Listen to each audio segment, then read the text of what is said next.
Hello friends, good morning. সেদিনকে ছিল কলকাতার ভোট। আমরা সেই দিনকেই বেরিয়ে পড়েছি দীঘার উদ্দেশ্যে। তো ট্যাক্সি করে নিয়েছি, উবের বুক করতে পারিনি। চলো তো যাচ্ছি আমরা। হাওড়া থেকে বাস ধরবো। এসপ্ল্যানেড থেকে আর করুণাময়ী থেকে বুকিং হয়নি, কারণ 7টার ভোটটা না দিলে তো বেরোতে পারছিলাম না। তো চলো দেখো, হাওড়ার গঙ্গার উপর দিয়ে আমরা যাচ্ছি, ব্রিজের উপর দিয়ে। তো এখানে আমাদের বাস ধরবো আর যথারীতি যাব। ট্রেনের টাইমও হয়নি, জানি লং টাইম জার্নি করতে হবে। যদি থ্রু পেয়ে যেতাম বুকিং বাসগুলো খুব সুবিধা হতো, কিংবা ট্রেন হলে তো আরোই কথা নয়। ট্রেন সেই সাঁতরাগাছি থেকে ছিল, তাই জন্য সেটা তো আর হয়ে ওঠেনি, টাইমিংটা আমাদের হয়ে ওঠেনি। তো যথারীতি বাস ধরে আমাদেরকে যেতে হবে।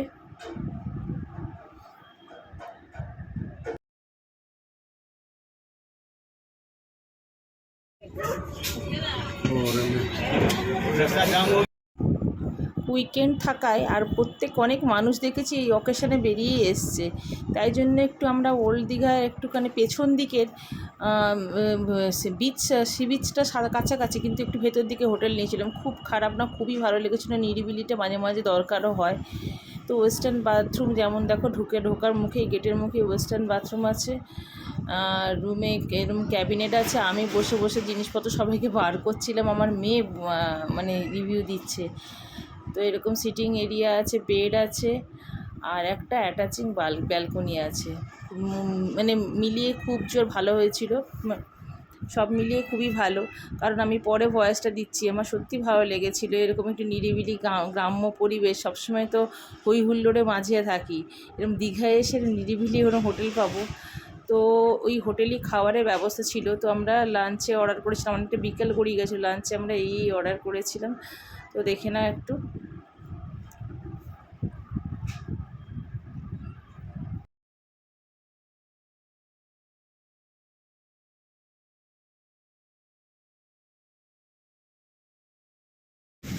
এই প্রথমবার দীঘায় একটু মন্দারমণির মানে এফেক্টটা পেলাম। একটু পেছন সাইডে বলে দেখো, বিচ কাছে কিন্তু মার্কেট থেকে চলো পাড়ে বসতে ভীষণই ভালো লাগছিলো, কারণ এখানে ঢেউটা খুব শান্ত, মানে সেই তোড়টা নেই। নেক্সট দিন আমরা তোড়ের দিকে গেছিলাম। তো আমরা প্রথম দিনই বিকেল গড়িয়ে গেছিলো, দেখতেই পাচ্ছ। তো কিছুক্ষণ এসে আমরা এই বিচে ঘুরছিলাম এবং রিলস অনেক বানাচ্ছিলাম। তো এইভাবে আমাদের টাইমটা বিকেলবেলা স্পেন্ড করেছিলাম। প্রথম দিন তো বেশ ধকলও গেছে, ভোরবেলাতে উঠছি সেই ভোটের জন্যে, আর এভাবেই সময়টা কাটাচ্ছিলাম এসে।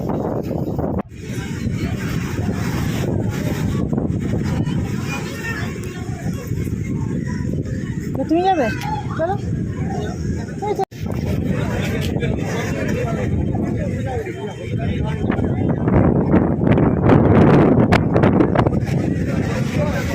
কালকে সানে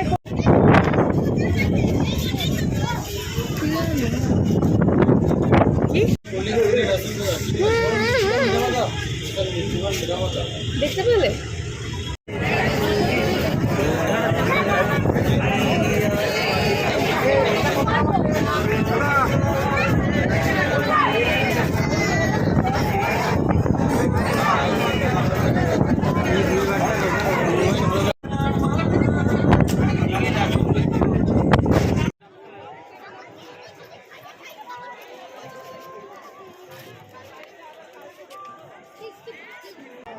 এইবারে দীঘাতে এসে দেখছি এখানে মানে ফটো ল্যামিনেশন হচ্ছে। দেখো, আমাদের একটা আমার বোনপুর বিয়েতে যে ফটোটা তুলেছিলাম সেটা ল্যামিনেট করালাম এরকম।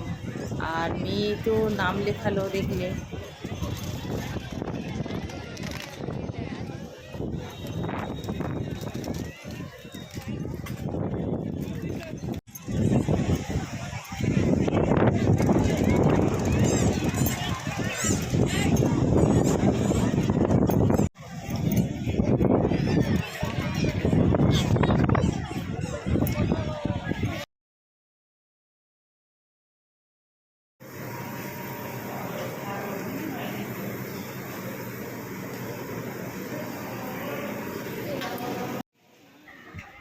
তো এই ডিনারের টাইমে অর্ডার করে নিয়েছিলাম রুটি তড়কা, আর আমাদের বরমশাই আমার খেয়েছিলেন।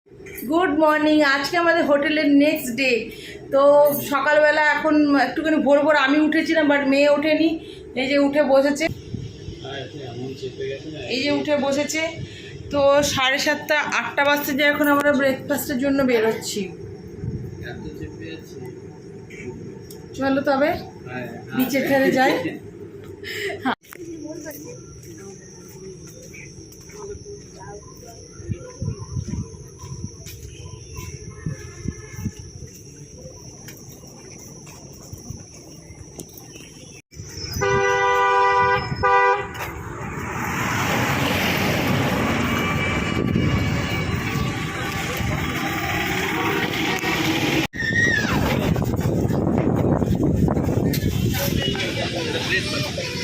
খারাপ লাগছে না?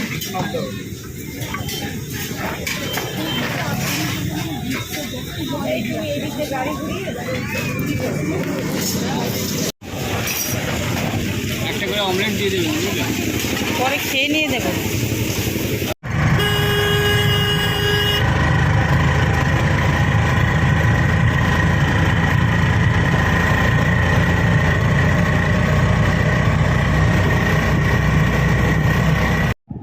ব্রেকফাস্ট সেরে দেখো চললাম মোহনার সাইডে। মোহনার সাইডটা সকালবেলায় দেখতে খুব ভালো লাগে। এবারে গেলবারে অনেক সাইট সিন করেছিলাম, দেখবে দীঘার ভিডিও ছিল আমার। তো এবারে আমরা এই মোহনাতেই গেছিলাম অ্যাকচুয়ালি।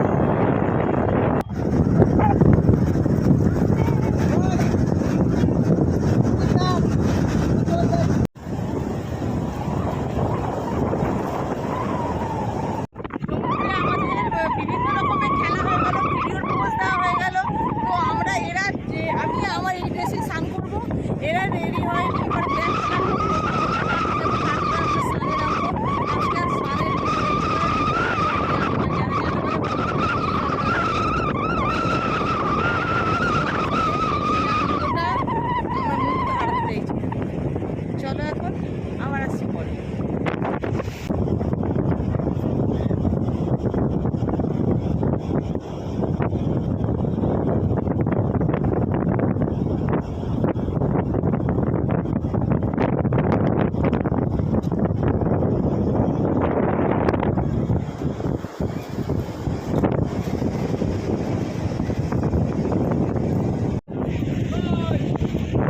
দেখাই যাচ্ছে না হচ্ছে।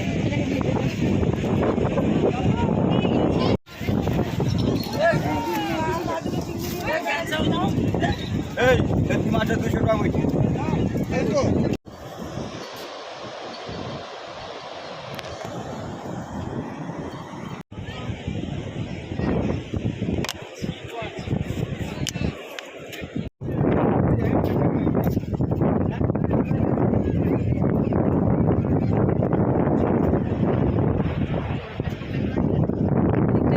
ওদিকটা জল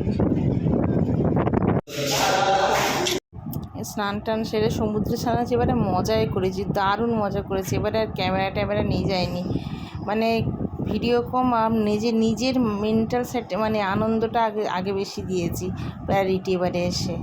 এবারে শুধু আমি বলেছিলাম আসবো একটু মানে নিজের মতো আনন্দ করি, যেটুকু তার মাঝখানে ভিডিও করা যায়। তো লাঞ্চে বসে পড়েছি। আজকে দেখো যথারীতি ভাজা আছে, একটা তার সবজি আছে, আর পোস্ত ছিল, পমফ্রেট মাছ অর্ডার করা হয়েছিল, 4টে পাঁপড় তো ছিলই সাথে। নেক্সট ডে ইভিনিংয়ে যেহেতু সেবারে দীঘায় অনেক জায়গা সাইড সিন করেছি, তো এবারে শুধু একটু রিল্যাক্সেশনের জন্যই আসা, যে সাইড সিনে সেইভাবে আর কিছু করছি না।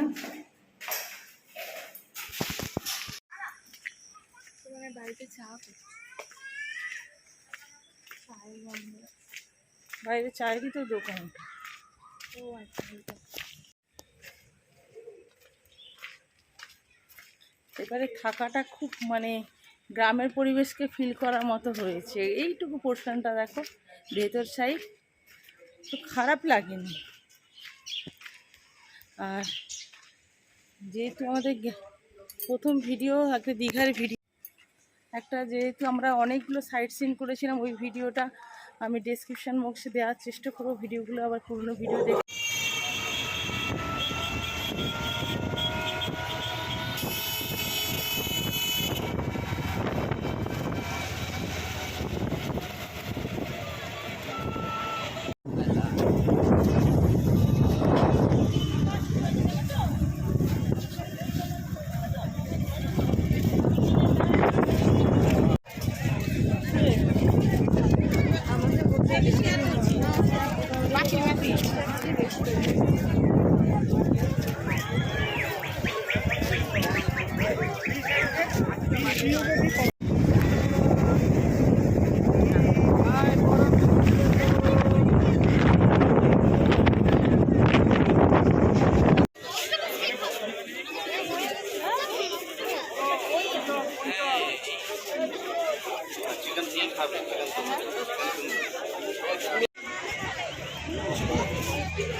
তো ছিল তো কত করে?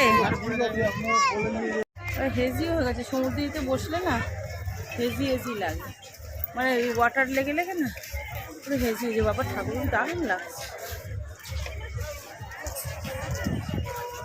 টেডির দোকানে ভর্তি।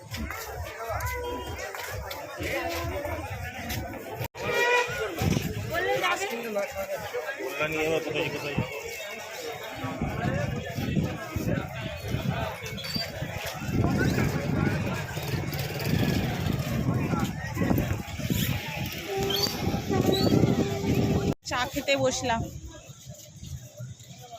শেষমেশে।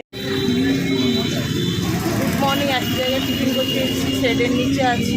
আজকে 3rd দিন আছে, বাড়ি ফিরে যাচ্ছি আমরা সবাই। মনটা একটু খারাপ খারাপ, আমার মেয়ে পড়াশোনা করতে হবে আমার।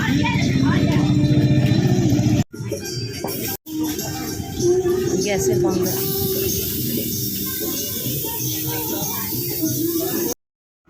সমুদ্রের আকর্ষণটা আমার কাছে বরাবরই অন্যরকম। তো চলো এই সমুদ্রকে আজকে টাটা করে আমরা এবারে কলকাতার দিকে রওনা দিচ্ছি, বেরিয়ে পড়ছি। এবার বাড়ি ফেরার পালা। টাটা জানিয়ে দিচ্ছি সমুদ্রকে, আমরা এবার মন খারাপ করে একটু ফিরে যাচ্ছি। দেখো চলে আসার সময় সবারই মন খারাপ হয়। তো চলো আবার আসবো নেক্সট কোনো ভিডিও নিয়ে আগামী।